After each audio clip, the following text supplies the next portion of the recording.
الحمد لله والصلاة والسلام على رسول الله وعلى آله وصحبه ومن والاه. أعوذ بالله من الشيطان الرجيم.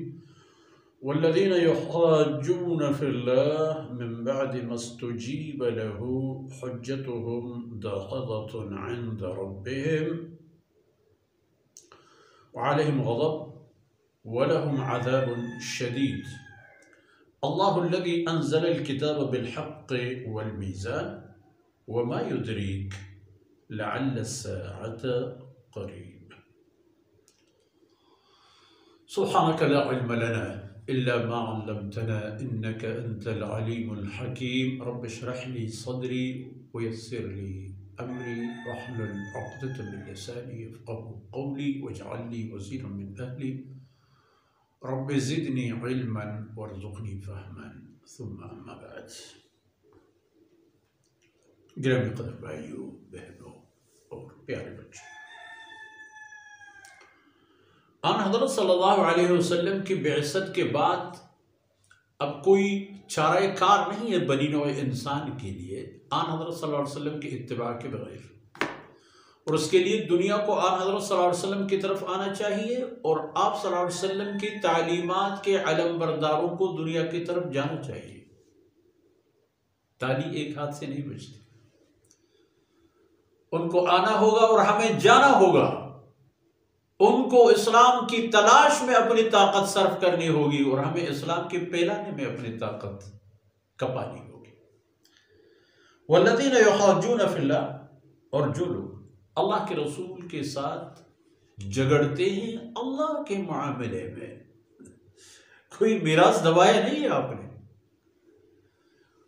کوئی سلطنت نہیں چھین لی ہے، کوئی چودراہٹ قائم نہیں کی ہے کہ کسی اور کو اس کا غم ہو کہ میرا کیا ہوگا۔ یحاجون فی اللہ، اللہ سے متعلق، اللہ کی وحدانیت سے متعلق رسول سے وہ جھگڑ رہے ہیں۔ اور کب جھگڑ رہے ہیں؟ من بعد ما استجیب لہ، اس کے بعد کہ رسول کی بات کو بہت سارے لوگوں نے قبول کی ہے۔ وادی مکہ کے شریف ترین انسان جناب رسول اللہ صلی اللہ علیہ وسلم کے بعد ابو بکر صدیق ہے، شریف النفس، شریف النسب، نجیب النسب، ہر وہ خوبی اور حسن جو کسی معاشرتی سیادت و قیادت کے لیے درکار ہو، آن حضرت صلی اللہ علیہ وسلم کے بعد وہ تمام صفات ابو بکر رضی اللہ عنہ میں موجود تھے، اور آپ صلی اللہ علیہ وسلم پر ایمان لانے والے بے چون و چرا انسان ابو بکر ہی تھا، اور بھی لوگ تھے۔ آپ کے اہلیہ محترمہ بی بی خدیجہ رضی اللہ عنہا، حتیٰ کہ ایک جہت میں اگر دیکھا جائے تو سب سے پہلے اسلام قبول کرنے والا خدیجہ ہی ہے رضی اللہ عنہا، اور لیکن علی الاعلان معاشرتی طور پر مسلمان بن کے سامنے آنا وہ ابو بکر ہی ہے رضی اللہ عنہ مجمعین، اور لوگ بھی اسلام قبول کرنے والے میں۔ تو فرمایا کہ یہ لوگ بھی سیدنا صدیق و خدیجہ کبریٰ رضی اللہ عنہ اور دیگر حضرات و خواتین کے راستے پر جانے کی بجائے جھگڑے پر اترائے۔ حجتہم داحضۃ عند ربہم، قیامت کے دن جب آئے گی تو ان کی تمام دلیلیں بیکار اور ناکارہ قسم کی دلیلیں، کوئی بے اساس قسم کی باتیں، کوئی ایسی بات ان کے پاس نہیں ہوگی جو ان کے کام آئے۔ وَلَهُمْ غَضَبٌ، دنیا میں تو پھر اللہ کے غضب کے شکار ہو جائیں گے، ہوں گے، ہو گئے، ہوتے رہیں گے۔ صدیق اکبر کے راستے پر چلنے والے اللہ کے رحمتوں کے شکار ہوتے رہیں گے، ابو جہل کے راستے پر چلنے والے اللہ کے غضب کے شکار ہوتے رہیں گے، رہتی دنیا تک یہ قانون اللہ نے برقرار رکھا ہے۔ وَلَهُمْ عَذَابٌ شَدِيدٌ، قیامت کے دن ان کے لیے سخت ترین عذاب، شدت بھی اور حدت بھی اور تداوم بھی، جس کی تکلیف بڑھتی جاتی ہے، گھٹنے کا نام ہی نہیں۔ اللہ الذی انزل الکتاب بالحق والمیزان، وہ اللہ کی ذات ہے، یہ کتاب نازل کرنے والے اللہ کی ذات ہے، پیغمبر صلی اللہ علیہ وسلم نے اپنے طرف سے نہیں لایا۔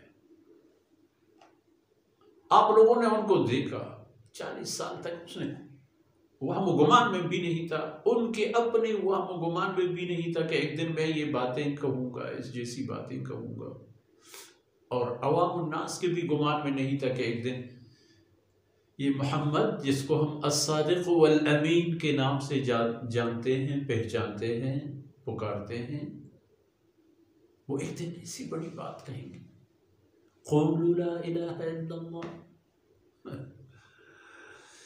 فرماتے ہیں یہ اللہ کی نازل فرمودہ باتیں ہیں جو اللہ نے دلیل و حجت کے ساتھ نازل فرما دیے ہیں، دلائل بھی ہیں، حجت بھی ہیں، باتوں کو دیکھو، باتوں کی انداز دیکھو، مفہوم دیکھو، مقصد دیکھو، منزل دیکھو، تو پھر کچھ نہ کچھ سمجھ میں آ جائے۔ سنی انسنی کر دیتے ہو تو پھر نقصان کس کا ہوگا؟ اور اللہ نے نازل فرما دی میزان۔ میزان کا لفظی معنی تو ترازو ہے میرے بھائیوں، بہنوں اور پیارے بچوں۔ ترازو کا اصل معنی تو یہی ہے کہ وہ ایک آلہ ہے جس کے ہم تول کے دے لیتے ہیں، لے لیتے ہیں، لیکن اس کا مقصد عدل ہے، انصاف ہے، ہر چیز میں انصاف، بول چال، رہن سہن، لین دین۔ اللہ فرماتے ہیں میں نے انصاف کا قانون نافذ فرمایا ہے، اس لیے کہ یہ انسانوں کو اگر دیکھو تو اگر کروڑوں انسان ہیں تو کروڑوں طبیعتیں اور عادتیں ہیں، کسی کے دل میں کچھ اور کسی میں کچھ اور، ان کو بادل خواستہ اور ناخواستہ انصاف کے ترازو کے سامنے آ کر لینا دینا ہوگا تاکہ ہر حقدار کو اس کا حق ملے، اور یہ کام انسان کرے جانتے سمجھتے سوچتے شعوری بنیاد پر،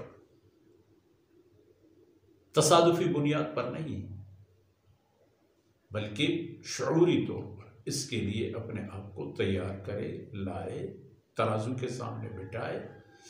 اگر بول چال ہے تو انصاف، لین دین ہے تو انصاف، جھگڑا ہے تو انصاف، فیصلہ ہے تو انصاف، ہر چیز میں انصاف۔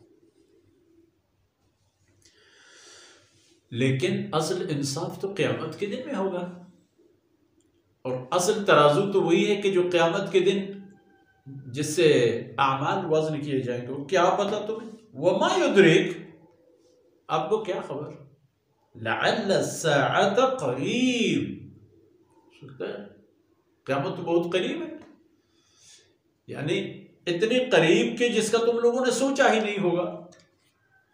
تم لوگ تو سمجھتے ہو کہ وہ آئے گی ہی نہیں، لیکن فرمایا لعل الساعة تکون قریب، قیامت تو بالکل آنکھوں سے اوجھل، لعل الساعة قریب، لعل الساعة قریب، ہو سکتا ہے قیامت بہت قریب ہو، اور اللہ رب العزت فرماتے ہیں قریب ہے تو قریب ہی، کیونکہ دنیا سے جب انسان کا سفر شروع ہوتا ہے وہ قیامت ہی ہے، اور ہر انسان جب مر جاتا ہے تو قیامتی اس کے ساتھ جو معاملات ہوتے ہیں ان کا شروعات ہوتا ہے، اور دنیا سے ان کی جو تعلقات و معاملات تھے وہ سب کے سب ختم ہو جاتے ہیں۔